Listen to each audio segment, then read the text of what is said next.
me to Arizona to pick her up.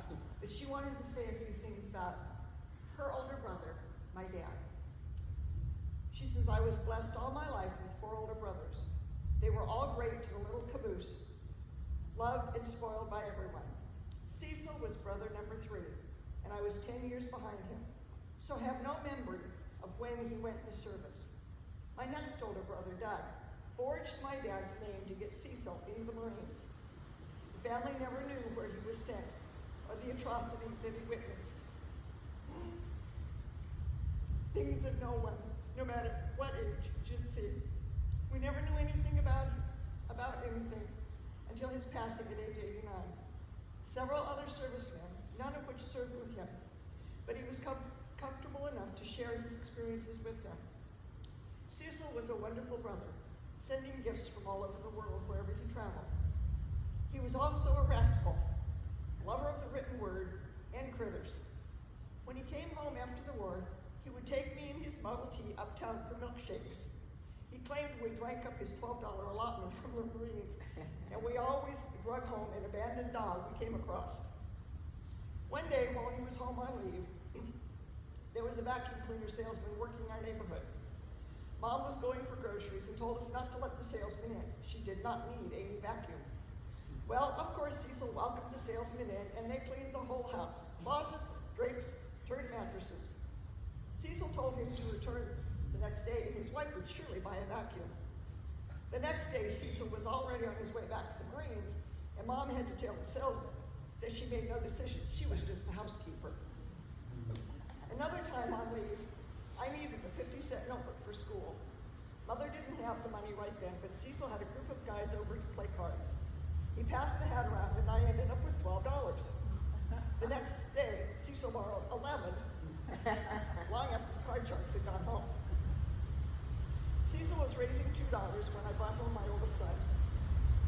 Cecil covered the dining room table with quilts and inspected Marty from head to toe.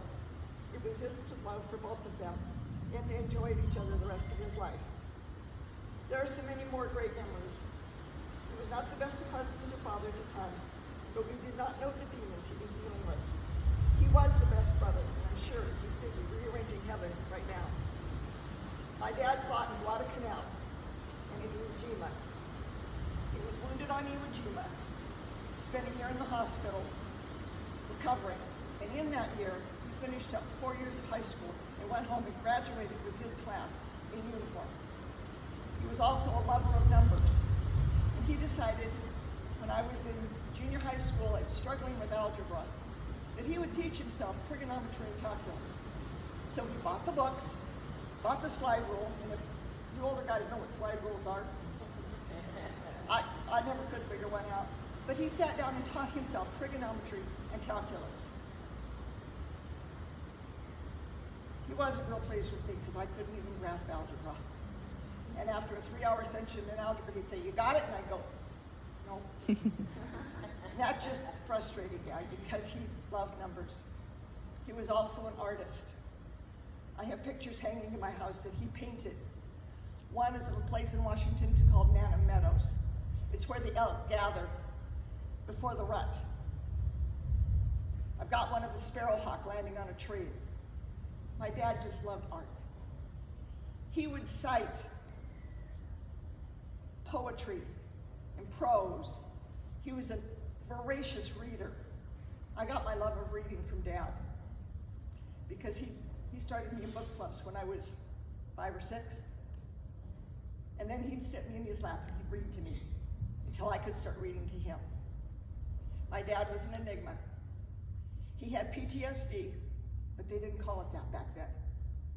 They called it, "Suck it up, buttercup, go get a job. You're shell-shocked." So there were times when the demons would come out.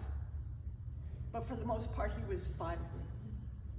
He taught me woodworking to a point. He helped me climb trees. He built me box kites. He built me stilts. We played kick the can. He was my dad. He taught me how to hunt. He will forever be my hero.